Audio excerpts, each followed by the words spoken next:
Well, according to Hebrews, faith is confidence in what we hope for and assurance of what we do not see. If we went to the dictionary and looked it up as a dictionary definition, it would say faith is defined as a belief, confidence, or trust in a person, object, religion, idea, or view, despite the absence of proof.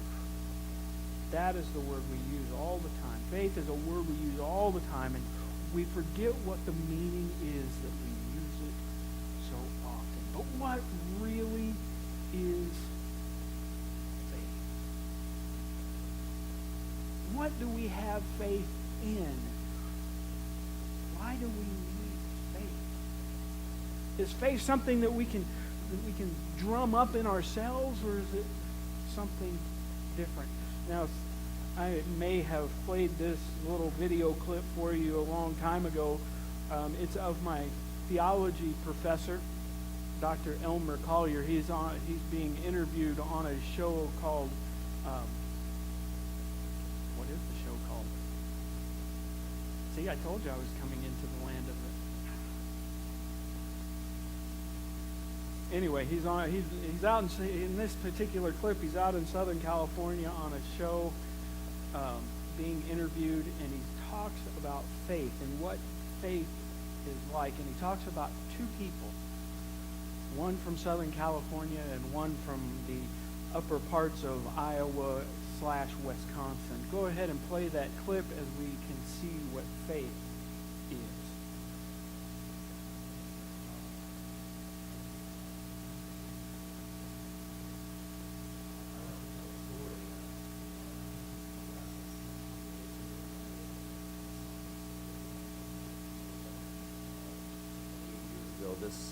This Saturday, it's 28 below zero when he was born. So we get really, really cold temperatures back in the Midwest, and I'll pick on Southern California. There was a gentleman from Southern California visiting Iowa, Wisconsin, and he was out on a lake, and he heard the ice cracking. And being a really smart man from Southern California, he realized if he got down on his stomach and he spread his weight out over the ice, he'd be less likely to go through the ice and freeze to death. So he got down on his belly and he inched his way across the lake, absolutely petrified that he was going to go through the ice at any moment and die. He got up on the shore, he brushed himself off, he heard a sound behind him, he looked back over across the lake, and here comes a team of horses with a load of logs down onto the ice, across the ice, and up the other side. Well, these two individuals had a rather different experience of what it's like to cross the ice in the middle of the winter in northern Wisconsin. You know, the one had absolute faith in the quality of the ice. So much faith that he was willing to drive a team of horses across the ice. The other one's faith was absolutely so weak that he was down in his belly, praying any moment that he wouldn't go through the ice and drown. But you notice, Mike, it's not about the quality of their faith, is it? It's finally about the quality of the ice. It held up the guy driving across the team of horses, and it held up the man crawling across on his belly. And Jesus Christ and the gospel are really the ice. They'll hold the entire universe in our lives, even in our moments of doubt. The reason the guy driving the team of horses knew he could drive that team across the ice because he had experience with the ice. Now, is faith a blind faith? Or, you know, we get, as Christians, we get accused of that. We have to have blind faith. How can you have such blind faith and to believe in something as that, as crazy as that? Let me ask you this question. Will that chair hold me if I sit on it? Now, don't think about the fact that I've already sat on it and you saw me. But will that chair or that stool hold me?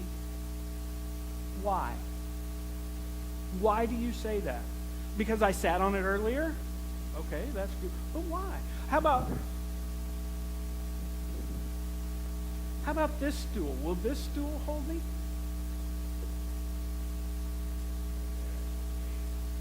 But why do you say that it will hold me? What if I go back in the back and get a chair and bring it out here? Will that chair hold me? Yeah? Will it? Maybe. Why do we believe every time we sit down that whatever we put our bum on is going to hold us? Because we've had experience in sitting in chairs before, and they've held. Now, what would happen if every time you sat on a stool, the stool collapsed? You wouldn't sit on it. You would get to the point where you would have no confidence in the chair, right? Or the stool. You would have no faith in that chair, in that stool. And every time you saw a chair or a stool, you would say, ooh, caution, danger, I'm going to fall. I better not sit there. Now, does that mean that this is where the metaphor kind of breaks down? Every time I sit on this stool, will it hold me? It might not, right? Because the wood might crack or something, or the screw might come out, or something might happen. Where this chair, this stool, won't hold me. But when will I know it won't hold me? When I sit down. And me and the chair end up on the ground at the same time. Right? So why do we sit blindly on its chair and not think it's gonna fall? Because we've had experience with chairs not falling. Now let me ask you this question. How does that translate into our relationship with God? How do you know that God is not going to drop you in the midst of the hardness of life? Because you've experienced God before. The more you experience God, the more you have confidence in Him. Because why? Every time you've sat on Him, He's held you up. Every time you've driven your team of horses across the ice of the situations of life, the ice held you up. You have experience with Christ. You have experience with God in giving Him the hard situations of life, and every time He has held you up. But He's not like the chair. This chair is not an all-powerful, all-knowing, all-loving deity, right? This is where you say yes. Unless you're worshiping this chair. This chair has not become your idol, I hope, in this small amount of time.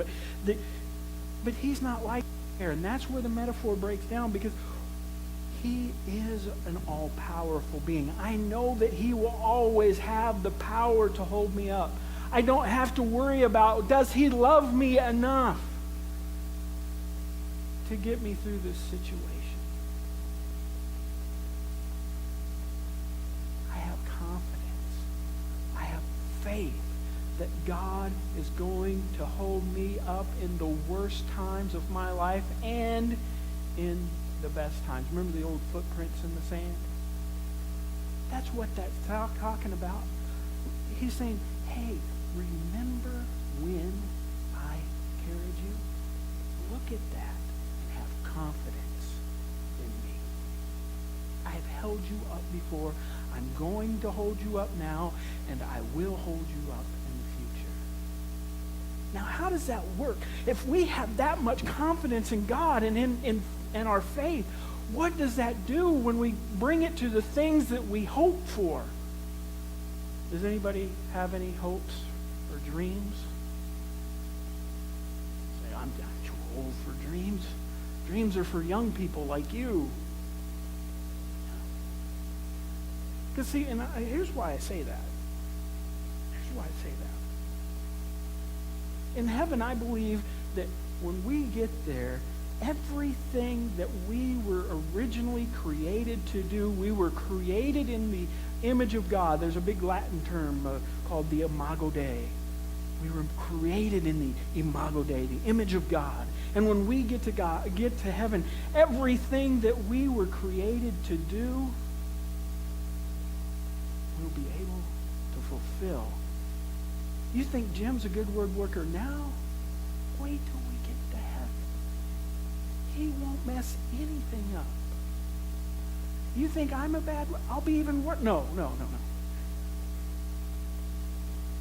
We'll get to do everything that we... So you have those unfulfilled dreams. Maybe you had a talent for singing when you were younger, and man, you wanted to... You would just... Man, I wish there would have been a show like The Voice or American Idol when I was younger, because Gary could have won it when he was younger. But there wasn't that opportunity. I believe when you get to heaven, if you didn't have that opportunity, you're going to... The gifts that you have been given now, you'll be able to use to fulfill all the things that you have desire in your heart to do. And that'll be wonderful. So, and I have confidence that God is going to allow me to fulfill those dreams, those hopes, those things that I aspire to do. So sometimes we think faith is like this. Well, if I just had a little more faith, I could be healed of my sickness. If I just had a little more faith, that check would come in the mail, Gary, and I'd be able to deposit it and pay off all of my bills. That would have to be a large check, by the way. If I just had a little more faith, those things would happen. Is that really what the author of Hebrews is talking about? Is that really what he's talking? Is he really talking about making sure that I get healed from every sickness and disease as much as God wants to heal me from my sicknesses and diseases? Is that what he's talking about? Is he really talking about getting that money coming in through the mail so you can put it into the bank to pay your bills? Is that really what he's talking about? If we were to go back and do a study on Hebrews, you would find that the flow of Hebrews works like this. Moses was a great man of faith. Moses was a great leader. He was a person that you could put your trust in. And then the author would say, but Christ is greater than Moses. Angels, they're powerful. And man, when you go into battle, you want to have some angels on your side.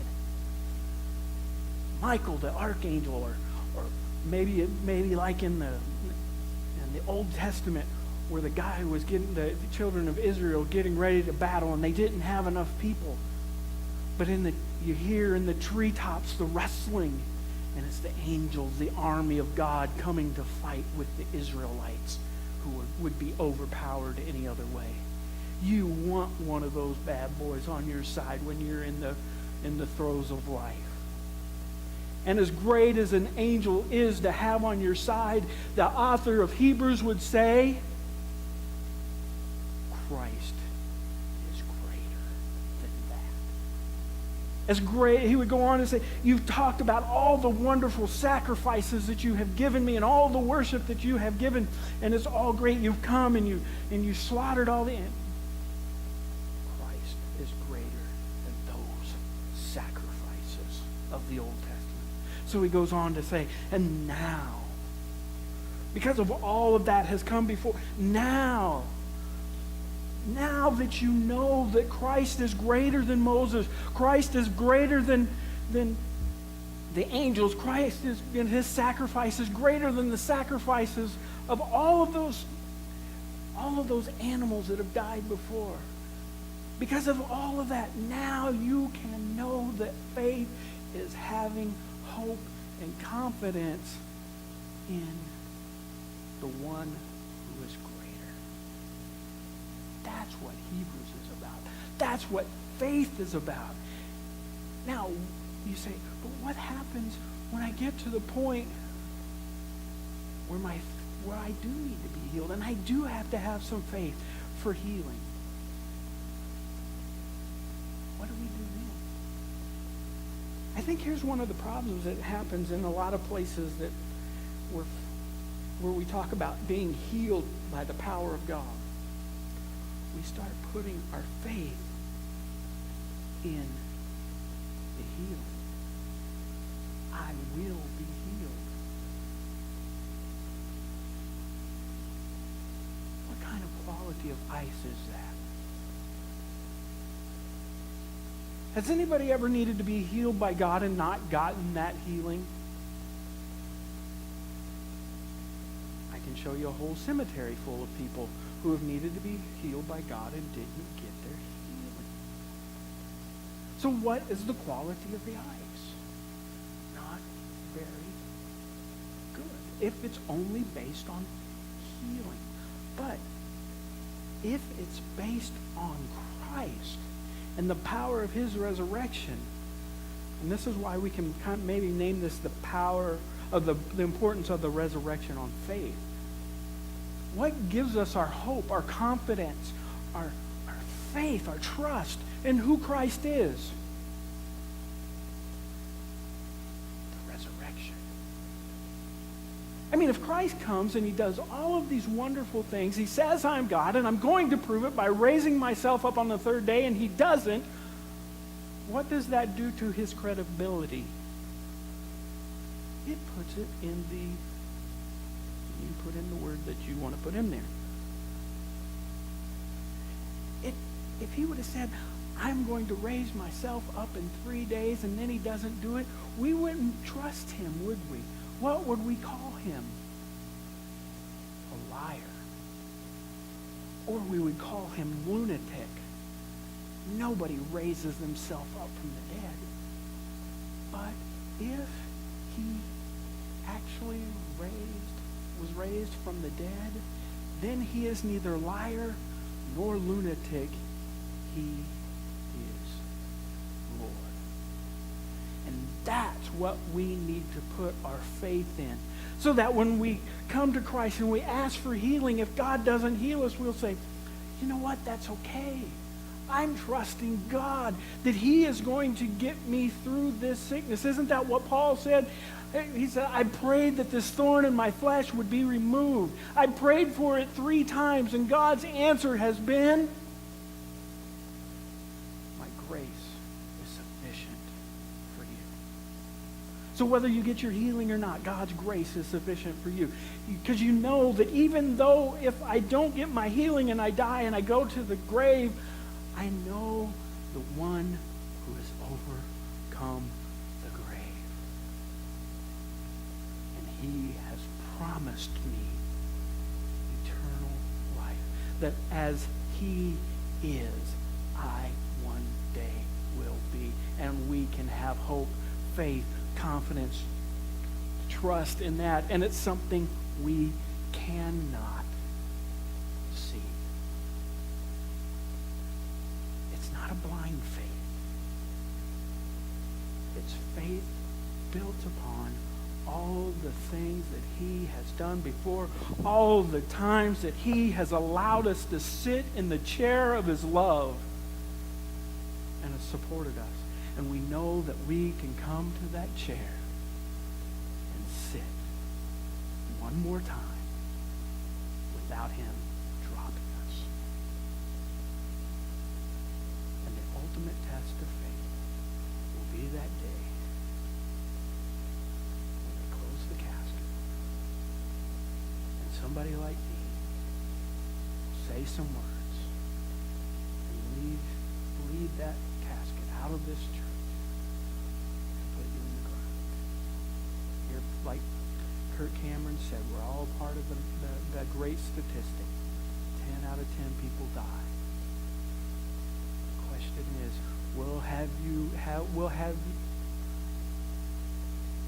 in life, will you have put enough trust, had enough experiences sitting in God's faith, God's love,